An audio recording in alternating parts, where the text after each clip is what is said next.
Hi అండి, welcome back to my channel Karishma vlogs. Mummy daddy వచ్చారు కదా, వాళ్ళని తిప్పడానికి కల్కటా పార్క్ తీసుకెళ్ళాము. అండర్ వాటర్ మెట్రో నుంచి పార్క్ అయితే స్టార్ట్ అయ్యాము. ఇండియాలో ఫస్ట్ అండర్ వాటర్ మెట్రో. ఈ మెట్రో స్టేషన్ హౌడా స్టేషన్ లోనే ఉంటుంది. హౌడా స్టేషన్ లో ట్రైన్ దిగ్గానే మనకి మెట్రో అవైలబుల్ ఉంటుంది. అంత పైనుంచి కిందకి దిగాలో చూడండి. ఎక్స్లేటర్ ఉంది, మెట్లు ఉన్నాయి, లిఫ్ట్ కూడా ఉంది. ఈ ప్లేస్ లోనే మనం టికెట్స్ కూడా తీసుకోవాలి. చూడండి టికెట్స్ కోసం ఎంత క్యూ ఉందో. బ్లూ కలర్ డ్రెస్ లా ఉన్నారు కదా, తను మా అత్త. మా డాడీ వాళ్ళ సిస్టర్, తను కూడా మాతో వచ్చారు. ట్రైన్ ఎక్కడానికి అయితే ఇంకా కిందకి దిగాలి. ఆల్మోస్ట్ 520 మీటర్స్ అండర్ వాటర్ లెవెల్లో మనం ట్రావెల్ చేస్తాము. ట్రైన్ అయితే వచ్చేసింది. వాటర్లో టనల్ చేసి దాని లోపల నుంచి మెట్రో వెళ్తుంది, అందుకే బయట ఏం కనిపించదు. లోపల అయితే మెట్రో ట్రైన్ ఈ విధంగా లుక్ ఉంది చూడండి. ట్రైన్ అలా వెళ్తూ ఉండగా బ్లూ లైట్స్ కనిపిస్తాయి. ఆ బ్లూ లైట్స్ వచ్చాయి అంటే మనం నదిని క్రాస్ చేస్తున్నట్టు అర్థం. టనల్ నుంచి మెట్రో ఎలా వెళ్తుంది ఏంటి అనేది స్క్రీన్ పైన చూపిస్తున్నాను చూడండి. లైఫ్ లో ఒక్కసారైనా రైడ్ అయితే ఎక్స్పీరియన్స్ చేయాలి. 1 hour జర్నీ ఓన్లీ 25 minutes కి కంప్లీట్ అయిపోయింది. టికెట్ కూడా చాలా రీజనబుల్ గా ఉంటుంది. మనం వెళ్తున్న ప్లేస్ ఏంటో తెలుసా? Eco park. Kolkata biggest attraction అన్నమాట ఈకో పార్క్. టౌన్ అనే ఏరియాలో ఉంటుంది. ఈ ఏరియాకి మెట్రో అవైలబుల్ లేదు. సాల్ట్ లేక్ వరకు మెట్రోలో వచ్చి అక్కడ నుంచి వెహికల్ మీద పార్క్ అయితే రావాలి. చాలా పెద్ద పార్క్, 480 acres లో విస్తరించింది. చుట్టూ గ్రీనరీ, ఫ్లవర్స్, చాలా బాగుంటుంది చూడడానికి. ఎప్పుడైనా కోల్కతా వస్తే తప్పకుండా ఈ పార్క్ అయితే చూడాలి.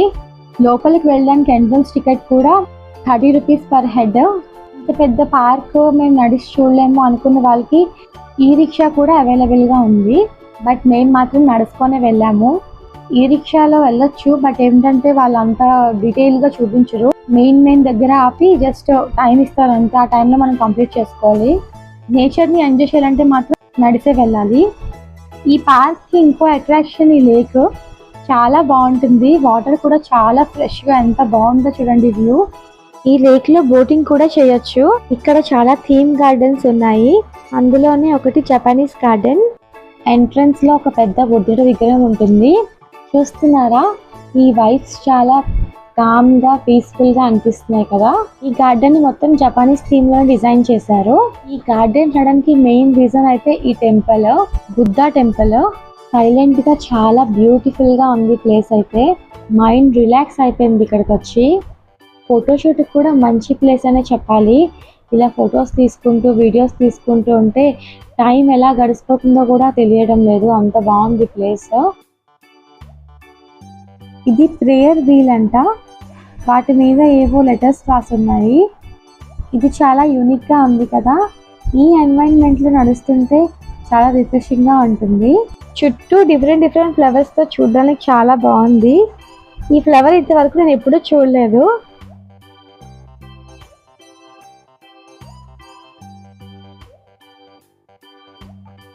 నెక్స్ట్ మనం వెళ్తున్న ప్లేస్ ఏంటో తెలుసా? దీన్ని చూడాలంటే మన కంట్రీ దాటాలి. బట్ ఇప్పుడు అలాంటి అవసరం ఏమీ లేకుండా కోల్కతాలోనే ఈజీగా దీన్ని చూసేయచ్చు. అదేనండి ప్యారిస్ లో ఉన్న ఈఫిల్ టవర్. నైట్ టైమ్ లో అయితే చాలా బాగుంటుంది లైట్స్ తో చూడడానికి. మా బాబు చూడండి ఎలా వాక్ చేస్తున్నాడో. కనీసం ఎత్తుకోమని కూడా అనలేదు, చాలా వరకు నడిచేశాడు. ఇది చూడండి, లేక్ మధ్య చిన్న బ్రిడ్జ్ లా చేశారు. చాలా బాగుంది వ్యూ అయితే. అసలు కోల్కతా అయినా అనిపించింది, అంత బాగుంది వ్యూ.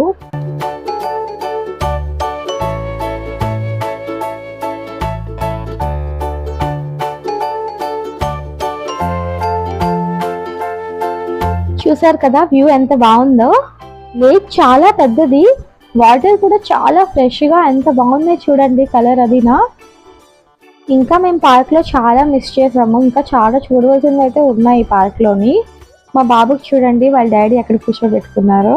ఎత్తుకుంటాను అంటే వద్దు, నేను అక్కడే కూర్చుంటాను అంటున్నాడు. ఇక్కడ ట్రీస్ మధ్యలో అనిమల్స్ ని పెట్టారు. ఇక్కడ గొరిల్లాస్ తో మా బాబు చూడండి ఎలా ఆడుకుంటున్నాడో. వాడు మాత్రం ఫుల్ ఎంజాయ్ చేశాడు. నడిచి మెయిన్ టైర్డ్ అయిపోయాం కానీ వాడు మాత్రం టైర్డ్ అవ్వలేదు. ఇంకా తిరుగుతాను, ఇంకా చూస్తాను అంటున్నాడు. ఈ గార్డెన్ కూడా చూడండి చాలా బాగుంది. ఈ గార్డెన్ లోపల నుంచి బయటికి రాగానే ఇక్కడ ఇలా ఆడుకునేవి ఉన్నాయన్నమాట పిల్లలకి. ఈ బ్యాటరీ కార్ అంటే మా బాబుకి ఎంత ఇష్టమో. ఇది ఎక్కడ చూసినా కంపల్సరీ రైడ్ చేస్తాడు దీని మీద, అప్పుడే వాళ్ళు సాటిస్ఫై అవుతాడు.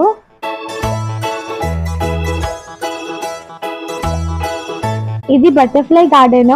ఈ గార్డెన్ లో డిఫరెంట్ బటర్ఫ్లైస్ చాలా అందంగా ఉంటాయి చూడడానికి. నిజం చెప్పాలని చాలా టైర్డ్ అయిపోయానికి లోపలికి వెళ్ళలేదు, బయట నుంచి చూసేసాము. మనం ఈకో పార్క్ కి వెళ్ళడానికి మెయిన్ రీజన్ ఏమైనా ఉంది అంటే అది ఈ ప్లేసే. 7 వండర్స్ ఆఫ్ ద వరల్డ్ ఒక ప్లేస్ లో చూసేయచ్చు.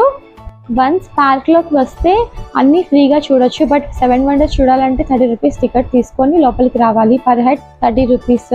First one pyramid of Giza. Egypt లో ఉండే పిరమిడ్స్.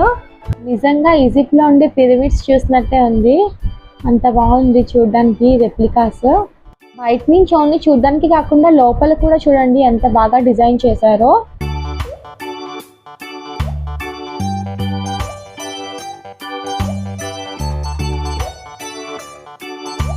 నెక్స్ట్ పెట్రా జార్డన్ సిటీలో famous rock architecture. Red colour rock తోని చూడడానికి చాలా అందంగా ఉంది. లోపల కూడా చాలా బాగా డిజైన్ చేశారు చూడండి.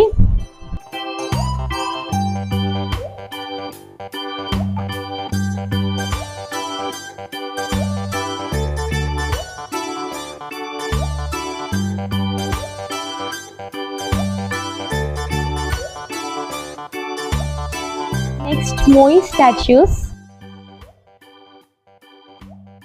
Next one Christ the Redeemer. Next మనందరి favourite Taj Mahal, symbol of love. రెప్లికానే ఇంత బాగా ఉంది, ఇంకా ఒరిజినల్ ఇంకెంత బాగుంటుందో కదా. మీరు ఎప్పుడైనా తాజ్ మహల్ చూసారా? చూస్తే కింద కామెంట్ చేసి చెప్పండి. నేనైతే ఇంతవరకు చూడలేదు. Next the great wall of China. ఇది వరల్డ్ లో హ్యూమన్ కన్స్ట్రక్ట్ చేసిన లాంగెస్ట్ వాల్ అని చెప్పాలి. 2000 years కి పైగా టైం పట్టింది దీన్ని కన్స్ట్రక్ట్ చేయడానికంట.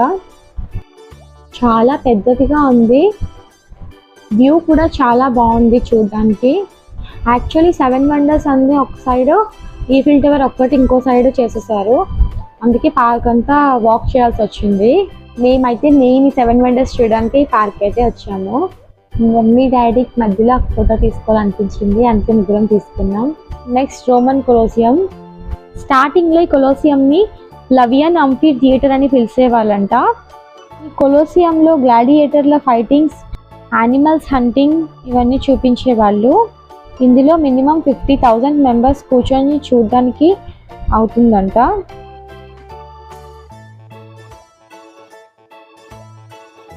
అంతేనండి, ఇక్కడతో మన 7 వండర్స్ టూర్ అయితే అయిపోయింది. నెక్స్ట్ ఒక చిన్న గేమింగ్ రూమ్ లా ఉంది. ఇందులో మా బాబు అయితే ఆ 5 డేస్కి ఇదే ఉందంట, ఈ గేమ్ అయితే ఆడాడు. అంతేనండి, ఇక్కడతో మన ఈకో పార్క్ వ్లాగ్ అయితే అయిపోయింది. ఈ వ్లాగ్ మీకు ఎలా అనిపించింది ఏంటి అనేది నాకు కింద కామెంట్ చేసి చెప్పండి. ఈ వ్లాగ్ మీకు నచ్చినట్లయితే లైక్ చేసి సబ్స్క్రైబ్ చేసుకోండి. మళ్ళీ ఇంకో మంచి వీడియోతో కలుద్దాం. అంతవరకు బాయ్ బాయ్.